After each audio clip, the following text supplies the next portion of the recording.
Bom, vamos lá, vamos lá. Boa noite, meus amigos do Brasil. Tudo bem com vocês? Como é que vocês estão aí? Como está o som aí? Como é que está o som para vocês? Vamos lá. Eu estou aqui comunicando também com meu amigo Delta Thiago, grande delegado Thiago. O professor Delta Thiago já está aqui acompanhando.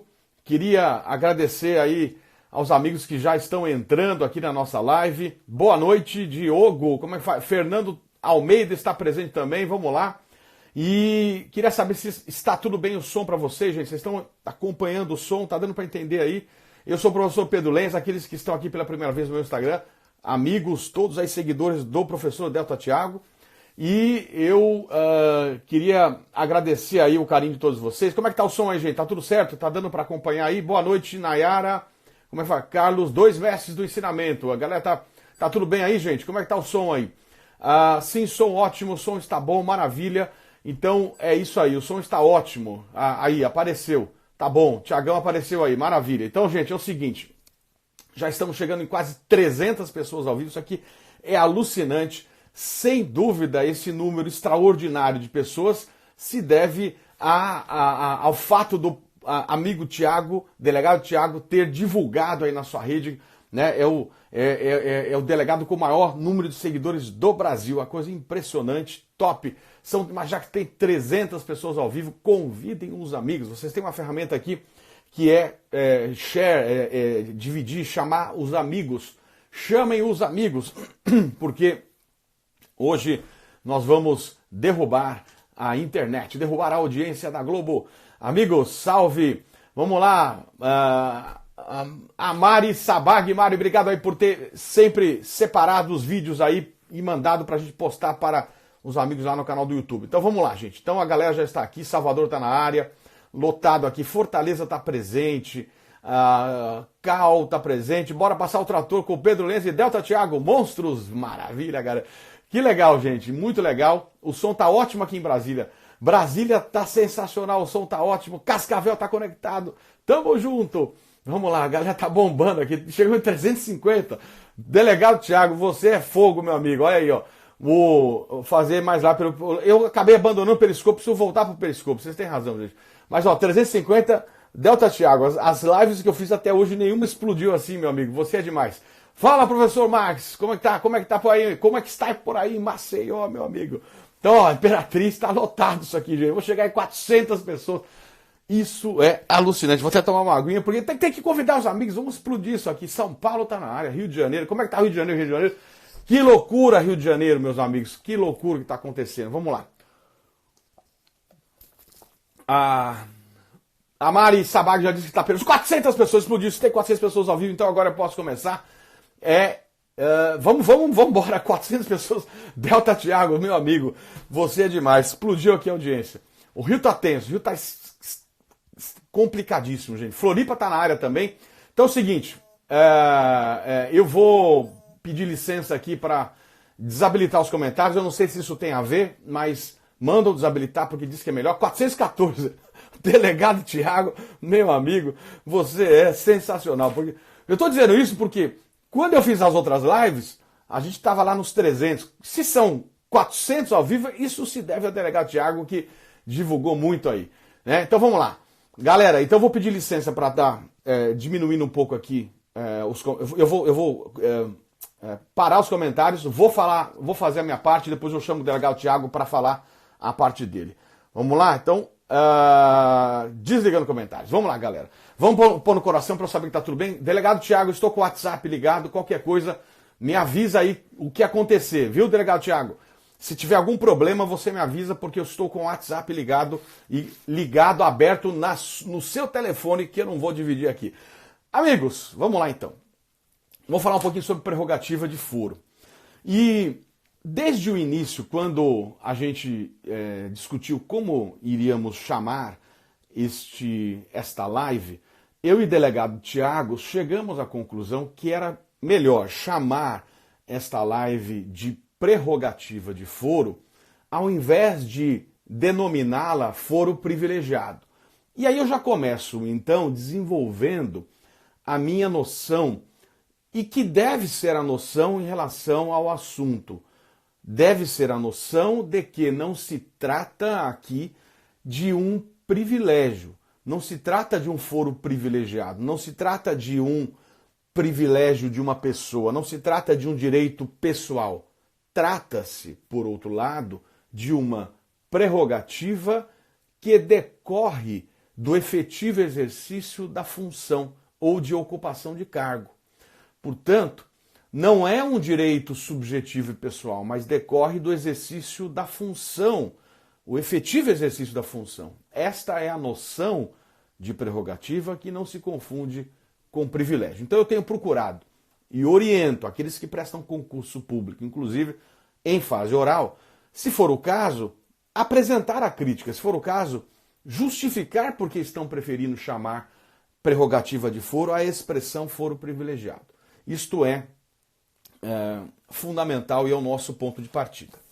Eu postei no meu Instagram o quadro que está até aqui, quem está com o livro, né? A última edição do nosso, estou chamando de Diamante Trator hoje, página 628, a evolução do assunto, depois dá uma olhada lá no meu Instagram. E ali eu destaco a súmula 394, que caracterizava e estabelecia a perpetuatio jurisdicionis. A súmula 394, está ali na postagem, ela é de 3 de abril de 1964. Esta súmula está junto de um pacote inicial das 370 primeiras súmulas do Supremo e depois um pacote seguinte que entrou a 394. Então, o ministro Vitor Nunes Leal, ele, que aliás é o nome que a Biblioteca do Supremo recebe, idealizou esta ideia, esta perspectiva de se colecionar os entendimentos em súmulas. E, observem, as 370 primeiras súmulas do Supremo datam de 1963. E em seguida um outro pacote que incluiu a 394, que é a do tema, na data de 1964. Então você vai observar que de 1964, quando se sedimentou o entendimento, até 1999, o Supremo adotou o entendimento da súmula qual seja, mesmo que cessasse a função, a prerrogativa de foro continuava. Contudo, em 1999, veja a postagem no meu Instagram do quadrinho, em 1999, no julgamento do inquérito 687, questão de ordem, o Supremo cancelou a súmula 394 e disse: terminou o mandato, terminou a prerrogativa de foro, portanto, justiça comum, não se justifica mais. Isto está no julgamento em 1999 do inquérito 687, no qual se determina o cancelamento da súmula 394. Muito bem. Então, um primeiro momento, 1964 até 1999, súmula 394, perpetuatio jurisdictione, mesmo que não mais exercesse a função. 1999, muda-se o entendimento, cancela-se a súmula e diz o Supremo, terminou a função, terminou a prerrogativa. Perfeito, perfeito. Agora, anotem, está lá na postagem. Lei 10.628, do dia 24 de dezembro de 2002. Eu vou parar aqui na data. 24 de dezembro de 2002. O que você fazia, meu amigo? Minha amiga do Brasil? Semana passada eu não sei o que eu fazia, mas eu tenho certeza que no dia 24 de dezembro de 2002 eu preparava para comemorar o Natal. Era o dia de Natal. E, curiosamente, o parlamento aprova uma lei no dia 24 de dezembro de 2002. Lembrando que o mandato de muitos ali terminaria no dia 31 de dezembro de 2002. Portanto, uma lei encomendada, que caracterizou o resgate da súmula 394 e estabeleceu a perpetuatio jurisdictionis e, para piorar, definiu competência para julgar a ação de improbidade. mudando o artigo 84 do Código de Processo Penal. Isto é alucinante. Definição de competência de ação de improbidade de caráter civil no Código Criminal, no Código de Processo Penal, e instituída essa ampliação de competência por lei.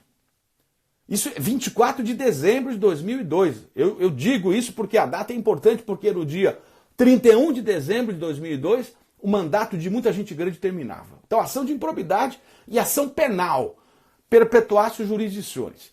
No dia 27 de dezembro, portanto, 3 dias depois da lei, a CONAMP propõe a DIC 2797. Veja a minha postagem do Instagram, galera. 3 dias depois, é pedida liminar, o Supremo nega a liminar no dia 8 de janeiro de 2013, a AMB propôs a ADI 2860, a AMB no dia 25 de 3 de 2003, e o julgamento só vai ocorrer no dia 15 de setembro de 2005. O que é interessante é que o Supremo declara inconstitucional, são interpostos embargos declaratórios, e em 2012 o Supremo decide a amplitude da decisão que ocorreu em 2005, 7 anos depois. E define o Supremo que lá em 2005 tinha declarado inconstitucional a lei e, apesar da nulificação, da nulidade que se reconhecia, do efeito que se esperava de uma declaração de inconstitucionalidade, que era o efeito ex tunc, que é retroativo, no julgamento dos embargos o Supremo reconhece a necessidade de se modular os efeitos da decisão. E diz que a lei que foi declarada inconstitucional, ela tinha que continuar produzindo seus efeitos nesses 3 anos, 2012 a 2005, quando se julgou, porque várias decisões foram tomadas com base na lei, buscando evitar a insegurança jurídica, técnica de modulação dos efeitos da decisão política, porque o Supremo, em outros casos, acabou ignorando várias situações e não modulou. Então, realmente, paciência, eu tenho que colocar o meu entendimento, mas foi uma técnica política de modulação, porque esta lei tinha, sim, ali era extremamente criticada a lei, não tinha sentido aquilo, gente. Então, de todo modo, estou criticando, não me parece que era caso de modulação aqui, com o máximo respeito, com a devida vênia. Isso foi em 2012 que se julgou os embargos declaratórios, assumindo a técnica, a modulação dos efeitos e dizendo que a lei vigorou por 3 anos. Portanto, nesses 3 anos de vigência dela, ela tem que ser aplicada porque o Supremo mandou modular. Ou seja, declara inconstitucional, mas vale a partir do julgamento dela. De 2012 a 2005, ela se aplicou àqueles casos em que ela foi observada. Então, nós temos, a partir de 2005, o resgate do entendimento do inquérito que cancelou a súmula, ou seja, terminou o mandato, terminou a prerrogativa de foro. Então, é isso que nós temos por enquanto. Então, vamos tentar resumir aqui. Súmula 394, 1964 até 1999, cancelamento da súmula 1999 até a lei de 24 de dezembro de 2002, 2002 a 2005, quando se julgou a aplicação da lei, e a partir de 2005 volta ao momento de cancelamento da súmula, ou seja, terminou o mandato, terminou a prerrogativa de foro. Tudo bem? Maravilha. Este é o entendimento que o Supremo estabeleceu. Mas uma situação especial aconteceu no meio disso tudo. Definida a regra de que termina o mandato, termina a prerrogativa de foro, surgiu uma questão bastante interessante para se saber se a renúncia ao mandato ela pode ser admitida como término do mandato e por isso cessa a competência, ou se a renúncia ao mandato caracteriza fraude processual. Este foi esta foi uma questão que passou a ser discutida. Então aqui eu vou trazer 3 precedentes, na verdade 4 precedentes para definir a posição do Supremo. Vamos lá. A galerinha tá aí, né? Põe um coraçãozinho aí, gente. Vamos lá. Vamos lá. Delta Thiago, manda um ok, está tudo certo para mim, que eu estou acompanhando aqui. Então são 4 precedentes a serem observados. Ação penal 333, ação penal 396, ação penal 536 e, por fim, a questão de ordem na ação penal 937. Esses são os 4 precedentes que nós temos que saber. Vamos repetir. Delta Thiago me dizendo que tá tudo bem. Aí eu fico tranquilo. Nós estamos com 18 minutos de live. Vamos embora, galera. Vamos em frente, vamos em frente. Estão acompanhando, vamos em frente. Vou repetir os 4 precedentes. Ação penal 333, ação penal 396, ação penal 536 e, por fim, a questão de ordem na ação penal 937. O que aconteceu na ação penal 333? Aqui é o caso conhecido, público, de uma tragédia que aconteceu, tragédia ou quase foi uma grande tragédia, que aconteceu em João Pessoa. O então governador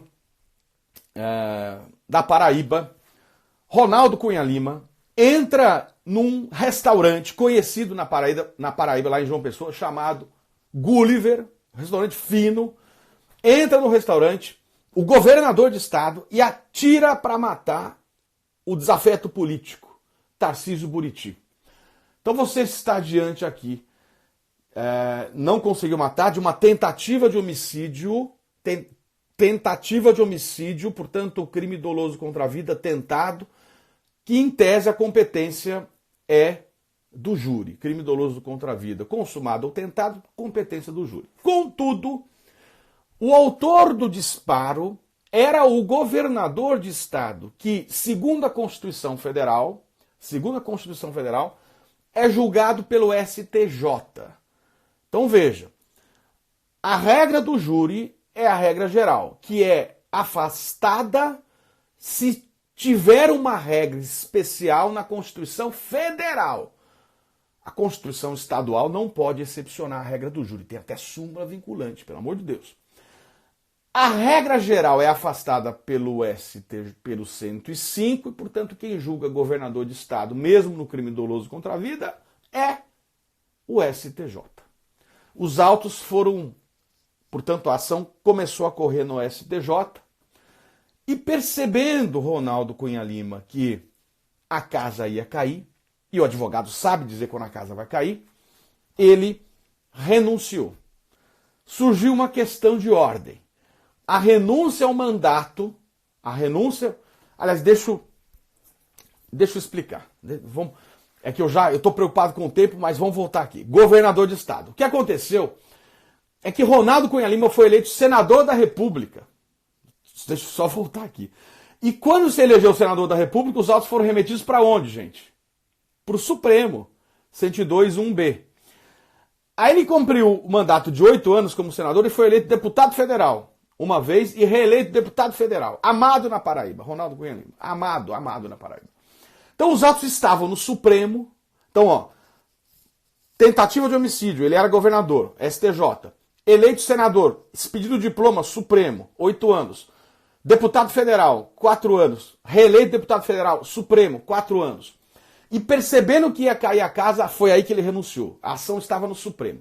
O Supremo suscitou a questão de ordem e disse: será que essa renúncia é fraude processual ou ela é legítima? 4-4, empatou. 4 dizendo que era fraude, 4 dizendo que não, que o Supremo não era mais competente. Ao final do julgamento, estou falando aqui da ação penal 333, por 7-4, entendeu o Supremo que a renúncia era legítima e que, portanto, o Supremo não era mais competente. Renúncia ao mandato, não tem mais prerrogativa, os autos vão para onde? Vão pensando comigo. Se não tem mais competência por prerrogativa de foro, porque não é mais deputado, é pessoa comum, cancelamento da súmula 394, desde 2005 o entendimento é que a renúncia perde a prerrogativa, portanto, os dados vão para a primeira instância. Primeira instância significa o quê? Julgamento de um crime doloso contra a vida tentado. Competência do júri. Perfeito, competência do júri. Maravilha. O que aconteceu foi que a história ela é triste, todos aí da Paraíba conhecem bem a história. Competência do júri, Ronaldo Cunha Lima morreu. E aí, o professor Delta Thiago aí conhece bem aí a matéria de processo penal, todos conhecem, a extinção da punibilidade pela morte do agente, né? Aí morreu. Bom, vamos agora falar da ação penal 396? Ação penal 396, vamos lá, gente? Segundo precedente, mesma história, que era uma discussão sobre um suposto contrato que a Assembleia Legislativa de Rondônia havia firmado, e aqui havia a indicação de crime de formação de quadrilha e peculato. Muito bem, o suposto agente, quando praticou o crime, não era deputado e se elege deputado. Portanto, a prática do crime foi quando ele não era deputado. Ao se eleger deputado, no entendimento que então vigorava, os autos vão para o Supremo. E aí aconteceu o seguinte: neste caso específico, eu estou me referindo aqui a Natan Donadon, o caso é público, por isso estou dizendo o nome dele, ele renunciou, faltando 7 dias para a prescrição do crime. Olha que interessante. Primeiro caso, o Supremo mandou para a primeira instância. Neste caso, faltavam 7 dias para a prescrição do crime. E o que aconteceu? O Supremo falou: não. Esta renúncia, ela caracteriza manipulação da competência da corte. Esta renúncia caracteriza fraude processual e abuso de direito. Portanto, mantenho a competência mesmo com a renúncia, julgo e condeno a 13 anos de reclusão regime fechado. Este foi o novo entendimento do Supremo, dizendo que ali, no caso específico, como a prescrição do crime iria ocorrer em 7 dias, era fraude, era abuso. Portanto, julgou e condenou a 13 anos de reclusão, 8-1. Primeiro julgamento 7-4, segundo 8-1. Vamos agora ao terceiro precedente. Anotaram? Ação penal 536. O Supremo, capitaneado pelo ministro Barroso, tentou definir uma lógica e uma tese de julgamento.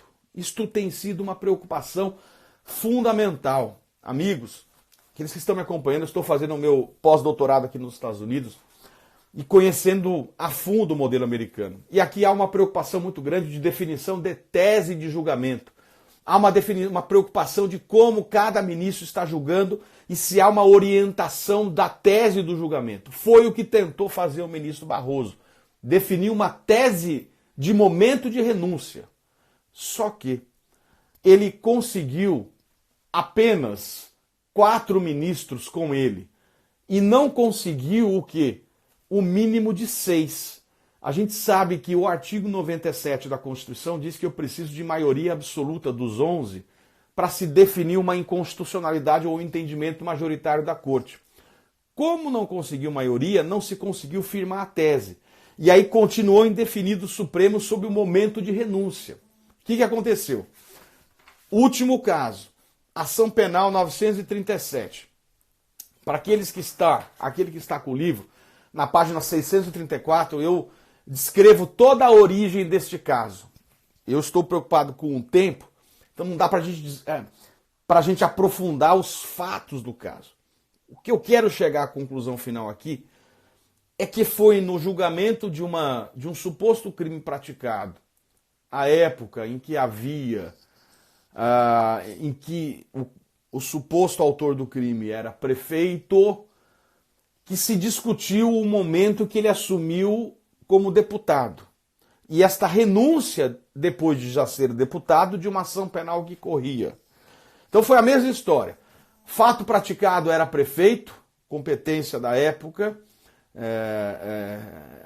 até do TRE, aí ele perdeu o mandato, foi para o juiz eleitoral, e ao final disso tudo, deputado federal, e renuncia ao mandato de deputado federal, quando a ação estava no Supremo, para assumir a prefeitura de um município do Rio de Janeiro.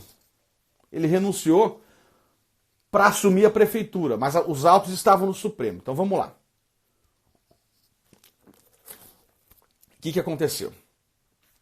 Bom, o ministro Barroso destacou 3 argumentos. Um de razão filosófica, um de razão estrutural e outro de razão de justiça. Razão filosófica, disse o ministro Barroso, é que a prerrogativa de foro é um privilégio não republicano. É um privilégio não republicano que não tem mais lógica de se manter. Primeiro ponto. Segundo, razão estrutural. Os tribunais superiores não são tribunais que têm estrutura para julgar ação penal. Não tem estrutura, não é função de uma Suprema Corte julgar instrução de ação penal. Isso é para o juiz de primeira instância. E por isso é que se leva a tanta impunidade. Porque não é este o papel da Corte, julgamento de instrução penal, de inquérito, correr inquérito perante o Supremo. Não é esta a lógica da Corte. Está havendo aqui disse o ministro Barroso, disfuncionalidade do sistema. Não é para isso que serve uma Corte Superior. E por fim, razão de justiça. A demora leva à impunidade. E me permitam dizer, eu até transcrevo isso aqui no livro, a restrição do foro, segundo a proposta do ministro Barroso aqui, resolve, disse ele, um problema que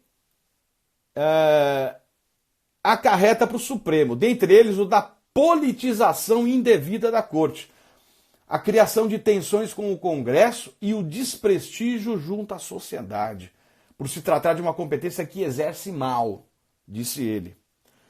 Disse o ministro Barroso no seu voto da ação penal 936. A restrição do foro não resolve o problema da impunidade entre nós. Quanto a esta, além de fatores superestruturais como o da cultura da desigualdade, a seletividade do sistema e a crença de que a criminalidade do colarinho branco não tem grande gravidade, é preciso enfrentar um sistema processual penal obsoleto, baseado no oficialismo e na cultura da procrastinação, voltada a prolongar indefinitivamente os processos, seja no civil, seja no crime. O Poder Judiciário no Brasil acaba sendo o refúgio dos que não têm razão. E esta crítica está muito bem colocada. Resumindo a história, eles mudaram o entendimento sobre a prerrogativa de foro, que eu já vou concluir, e disse, isso não vai resolver o problema da criminalidade, especialmente do colarinho branco. O problema é muito mais denso do que simplesmente isso. Tá? Tem que se mudar tudo isto que ele está chamando, né, de um sistema penal obsoleto, que eu vou concordar com Sua Excelência neste ponto. Muito bem. Qual foi a tese firmada aqui pelo Supremo? O foro por prerrogativa de função aplica-se apenas aos crimes cometidos durante o exercício do cargo e relacionados às funções desempenhadas. E, após o final da instrução processual penal, com a publicação do despacho de intimação para apresentação das alegações finais, a competência para processar e julgar ações penais não será mais afetada em razão de o agente público vir a ocupar outro cargo ou deixar o cargo que ocupava quando qualquer que seja o motivo. Resumindo, estamos diante de um claro exemplo de mutação constitucional. O Supremo está reinterpretando a regra da prerrogativa de foro, a literalidade do 102.1b, e dizendo: o Supremo só julga parlamentares federais por crimes cometidos durante o exercício do cargo e relacionados à função. Crimes que não têm nenhuma relação com a função não são de competência do Supremo, não tem prerrogativa de foro. Reduziu ao máximo, enxugou e muito a regra da prerrogativa de foro, o que é bom, o que é bom. 2, a modificação, ele exercia uma função, renunciou, agora há um momento que se define aqui. Após o final da instrução processual penal, com a publicação do despacho de intimação para apresentação das alegações finais, não pode mudar mais competência, mesmo que renuncie. Há hoje, portanto, uma regra clara, objetiva, que não é a regra modificada de acordo com o réu. Isto é extremamente complicado quando o Supremo decide de um jeito, de acordo com, eventualmente, um outro réu decide de um outro jeito. Temos uma regra clara, mas apenas para terminar, porque meu amigo Delta Thiago vai entrar agora, para terminar, eu quero dizer que o Supremo foi extremamente tímido, porque limitou esse entendimento apenas aos parlamentares federais. 513 deputados e 81 senadores. Poderia o Supremo já ter estendido o entendimento para as mais de 50 mil autoridades que hoje têm prerrogativa de foro. É algo alucinante que vivemos hoje no Brasil. E isso estimulou o ministro Dias Toffoli, no momento do julgamento, a encaminhar uma proposta de súmula vinculante para estender para todo mundo e não só para ficar com parlamentar federal. Então acompanhe o andamento da PSV, que é Proposta de Súmula Vinculante, 131 de 2018, para estender para todo mundo o entendimento que foi só para parlamentar federal. Apesar disso, e já estou concluindo, o STJ determinou a aplicação deste entendimento no caso do julgamento de um governador. Anotem no STJ a ação penal 866, que em 2018 o órgão especial do STJ disse: o que o Supremo decidiu lá, nós estamos aplicando aqui. Estou parabenizando o STJ por ter ampliado a decisão tímida do Supremo na sua competência do 105. E, portanto, me parece que essa deva ser uma tendência agora. Até que se aprove a súmula vinculante, ou melhor, por que isso melhor? Porque súmula vinculante é o Supremo legislando. Ou melhor, o parlamento aprove a PEC. O parlamento, acorde o parlamento e aprove a PEC limitando a prerrogativa de foro. Tramita hoje no Senado a PEC 10 de 2013. E o parlamento tem que se movimentar e aprovar essa PEC, porque esta PEC esvazia a prerrogativa de foro. Prerrogativa de foro acaba, do jeito que está hoje, esta imunidade acaba sendo uma inaceitável impunidade. E não foi para isso que o Constituinte de 88 colocou. Então vocês me desculpem aqui, eu sou totalmente contra essa história de prerrogativa de foro e quero chamar meu amigo Delta Thiago, que está aí acompanhando, e eu vou ligar os comentários, porque eu tenho que achar ele aqui agora. Agora vamos ligar o comentário, agradeço, eu com 35 minutos, passei 5 minutos, quero chamar meu amigo Delta Thiago para ele entrar ao vivo aqui comigo. Então, Delta Thiago está na área, meus amigos estão agora, eu liguei os comentários aqui, eu preciso agora achar o delegado Thiago aqui, nos comentários, acho que eu já tô. Deixa eu ver ele aqui. Aqui, cadê? Aqui, meu Deus do céu. Aqui, achei ele. Achei o delegado Thiago. Delegado Thiago, me aceite, espero que dê tudo certo. Internet do Brasil, ajude. Delta Thiago, conectou. Boa noite, tudo bem? Boa noite, Delta Thiago. O som tá bom? O som tá ótimo, meu amigo. Então, maravilha. Pessoal, boa noite. Sejam bem-vindos, é um prazer tê-los aqui. O meu nome é Thiago Garcia, eu sou delegado de polícia, professor, escritor e palestrante. Quero convidar vocês para seguir o meu Instagram, Delta Thiago com TH. Eu sempre procuro postar dicas especiais para vocês. Muitas pessoas já acertaram questões nos concursos públicos com as minhas dicas.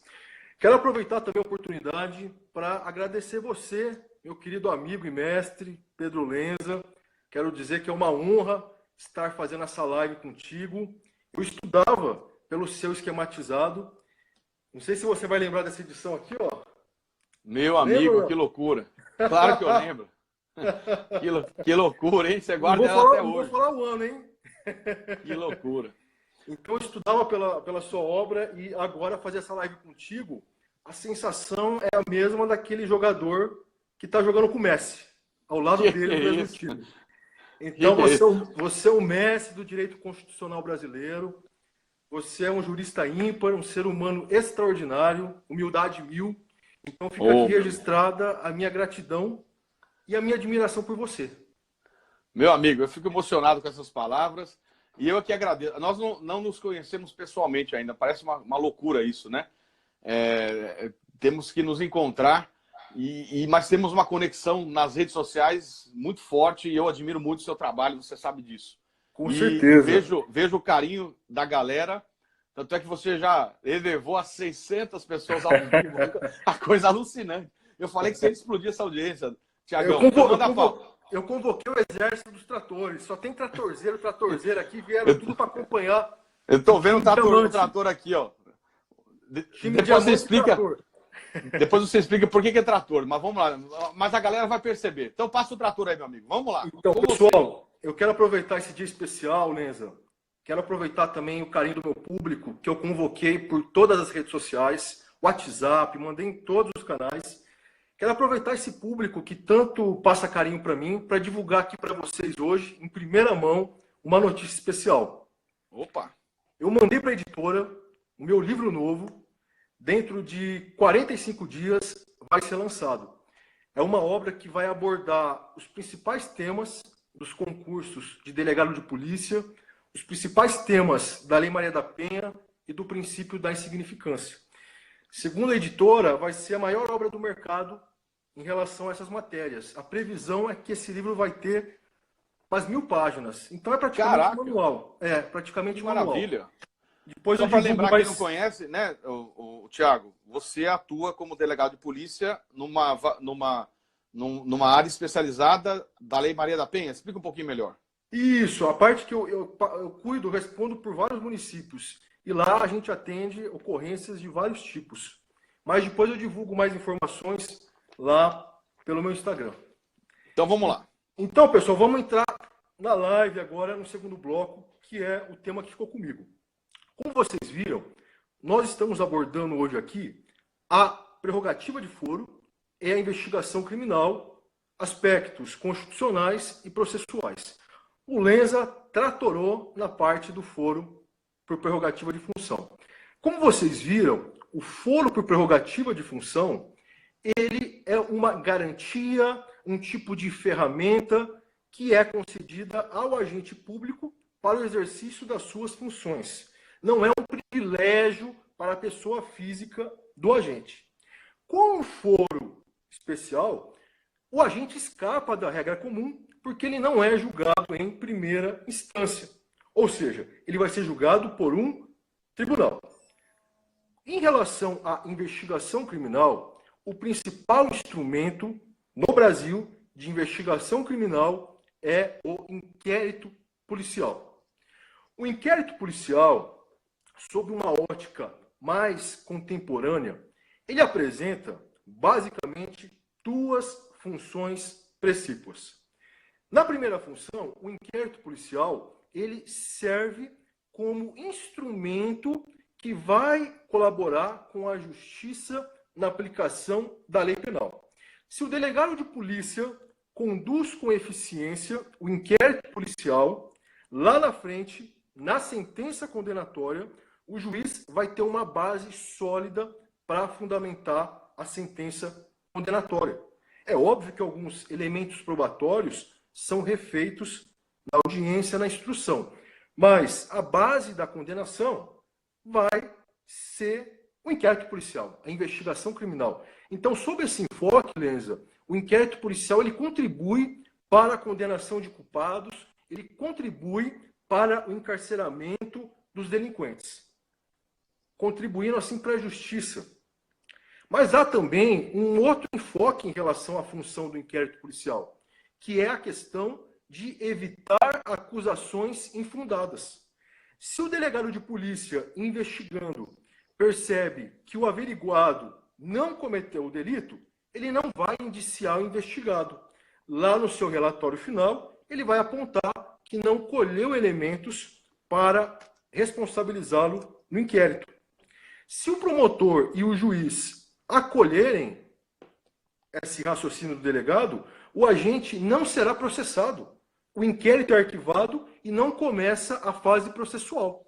Ou seja, sob esse enfoque, o inquérito policial ele impede acusações infundadas, sem justa causa, de modo que o agente não é exposto às mazelas do processo penal.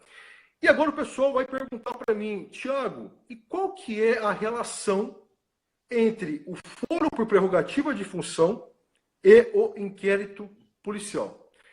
A relação é a seguinte, pessoal. Imaginem eu, Tiago, delegado de polícia, quero investigar um deputado federal.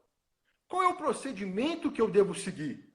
Eu posso instaurar inquérito policial de ofício contra esse deputado federal que tem o foro especial? Como que funciona isso?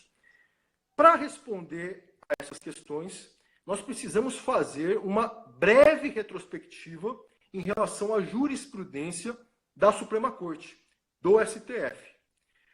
Peguem papel e caneta, que eu vou passar um roteirinho para vocês, para passar o trator na prova, principalmente na segunda fase, na fase escrita e na fase oral. Está bem mastigadinho, é um resuminho bem eficiente. Anotem que vocês não vão se arrepender.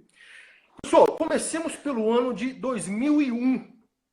HC 80592. HC 80592. 2001, primeira turma do STF. Nesse julgamento, o Supremo disse: o delegado de polícia não precisa de autorização para instaurar inquérito policial contra parlamentares federais. Ele pode instaurar de ofício, sem pedir autorização para o Congresso, para a Câmara, para o Senado e nem para o STF. O delegado que instaura, sem autorização.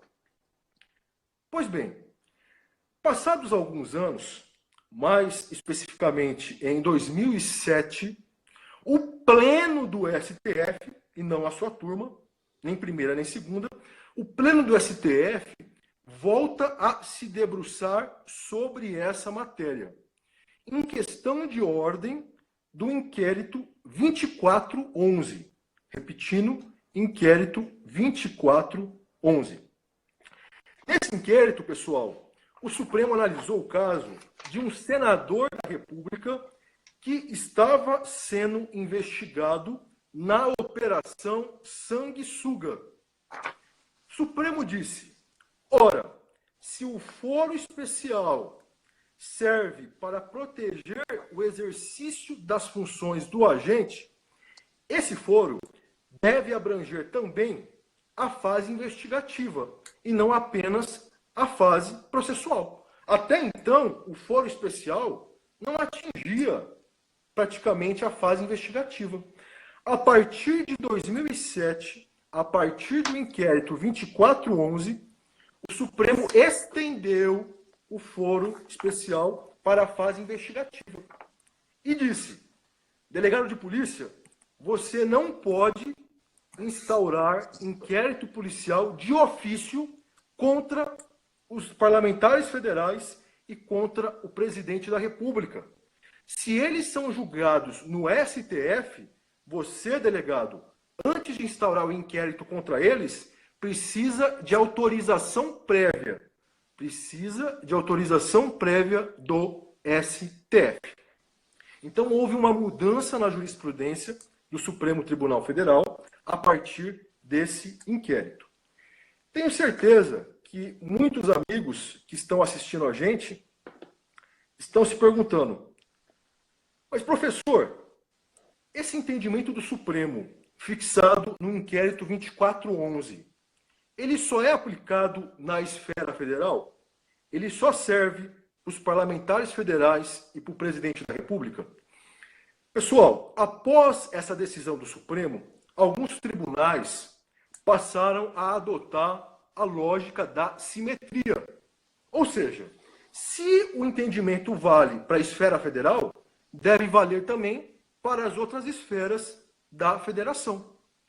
Com isso, alguns tribunais passaram a dizer: o prefeito, para ser investigado pelo delegado, o delegado tem que pedir autorização para o Tribunal de Justiça, ou para o TRF, ou para o TRE. O delegado tem que pedir autorização para o tribunal responsável pelo julgamento para instaurar inquérito contra o prefeito. Então, notem, esses tribunais passaram a estender a regra do Supremo para outras autoridades com foro especial. E o delegado passou a ter que pedir autorização prévia para instaurar inquérito policial também contra os prefeitos e outras autoridades. Mas, professor, e o Supremo? O Supremo concorda com essa decisão dessas cortes regionais? O Supremo corroborou, confirmou que é possível estender o entendimento fixado no inquérito 2411? Pessoal, o Supremo analisou essa questão, anotem aí, na ação penal 933, julgada pela segunda turma em 2015. Nessa ação penal, em questão de ordem, o Supremo disse: sim, aquele entendimento que nós fixamos no inquérito 2411, ele pode ser estendido para beneficiar os prefeitos. Ou seja, o Supremo concordou que para o delegado investigar o prefeito, ele tem que ter autorização prévia do TJ, do TRF ou do TRE. Pois bem, até aqui, pessoal, nós analisamos a jurisprudência do STF. Agora nós vamos entrar na jurisprudência do STJ. Então tomem cuidado para vocês não confundirem na hora de revisar. Façam uma... Tiagão, Oi. Temos 9 minutos, manda pau. Tá. Então, pessoal... Que a live vai cair, eu quero... Fica de olho no tempo. 9 minutos? Maravilha. A não ser que a gente possa abrir uma outra em seguida. Tá. Então, pessoal, o que acontece? O STJ, ele fez o quê? Ele decidiu de forma contrária ao STF. O STJ não seguiu o STF. Então, faça um trator aí, faça uma caveira, para vocês lembrarem que o STJ, mais uma vez, discorda do Supremo. Ou faça um diamante. Desenho um diamante aí. STJ discorda do Supremo. O STJ proferiu o seguinte julgamento. RHC 77518. RHC 77518. Quinta turma de 2017. O STJ disse: não concordamos com o Supremo Tribunal Federal. O fato do agente ter foro por prerrogativa de função não faz com que o delegado tenha que pedir autorização prévia para instaurar inquérito policial contra ele. Sabe por quê, Lenza? Porque, segundo a STJ, o CPP, o Código de Processo Penal, não prevê essa regra. A STJ disse: pelo artigo 5º do CPP, se a ação penal é pública, o delegado de polícia pode instaurar inquérito policial de ofício, ainda que seja contra quem tem foro privilegiado ou foro por prerrogativa de função. Então, o STJ discorda do STF e entende que, em regra, o delegado de polícia não precisa de autorização prévia para instaurar inquérito policial contra políticos, contra pessoas que têm foro por prerrogativa de função. Aqui, pessoal, é importante vocês lembrarem do seguinte: para jogar, para argumentar na sua prova escrita, na sua fase oral, vocês devem soltar um torpedão para tirar nota máxima na prova. Vocês devem dizer para o examinador que o STJ invocou o sistema acusatório para discordar do STF. A STJ disse: a Constituição de 88, ela adota o sistema acusatório. E o sistema acusatório é caracterizado pela separação de funções. Um órgão julga, outro órgão defende, outro órgão acusa e outro órgão investiga. Se o judiciário julga, ele não pode ser o protagonista da fase investigativa. Então não faz sentido ficar pedindo autorização para o Poder Judiciário, para o delegado exercer a sua função constitucional de julgar. Não faz sentido, segundo disse o STJ. Só um lembrete, pessoal. Essa regra do STJ, discordando do STF, é uma regra geral, mas há exceções. Por quê? Quando o investigado é membro do Poder Judiciário ou do Ministério Público, as suas leis, as leis especiais dessas instituições, dizem que o delegado de polícia não pode investigar esses agentes. Eles serão investigados pelo Procurador-Geral de Justiça ou pelo presidente do Tribunal de Justiça, enfim. O importante é que, cuidado para vocês não confundirem essa regra do STJ com essas peculiaridades. Muito bem. Tem 6 minutos, Lenza? Quanto que falta aí? 6, mas se for o caso, a gente pode abrir uma nova. Você que sabe. Então maravilha. Então, se quiser, a gente abre, você conclui, a gente abre uma nova para você explicar um pouco melhor. Vamos ou então trazer mais elementos, ou a gente pode debater depois numa outra live. Acho que a galera vai querer. Tá. Tem 6 minutos, a live cai. Tá. Então, você acha melhor parar agora ou continua mais um pouco? Continua mais um pouco. Então tá. Então vamos lá. Pessoal, muito bem. Agora, vamos pegar um gancho com a última exposição do Lenza. Ação Penal 937.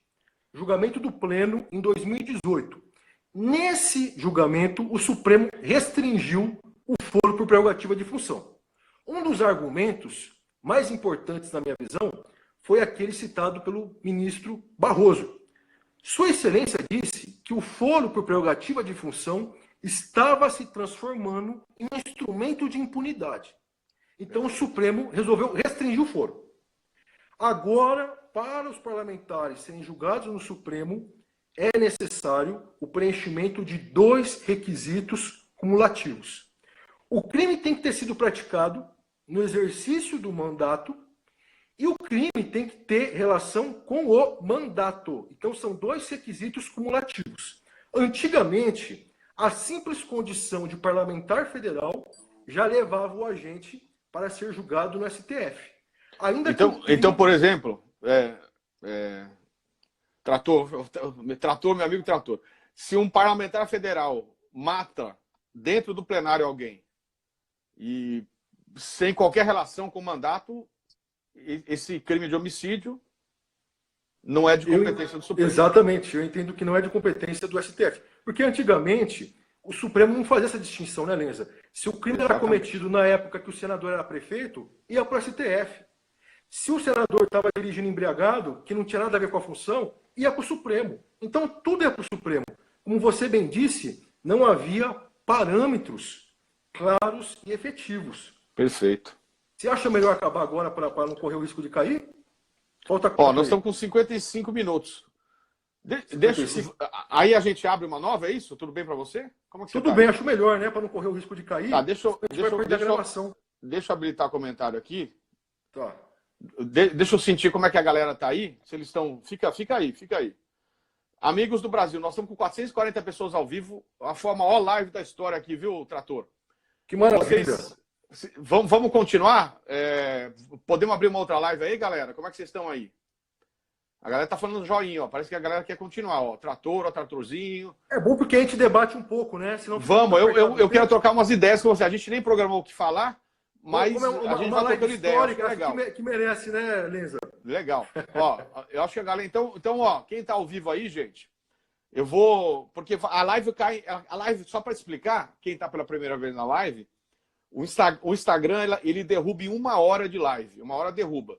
Então, eu tô com 57 minutos, daqui a 3 ele derruba. Então, nós vamos fazer o seguinte, nós vamos encerrar. O delegado Thiago parou na questão da ação penal 937. E nós vamos retomar a partir desse assunto, beleza?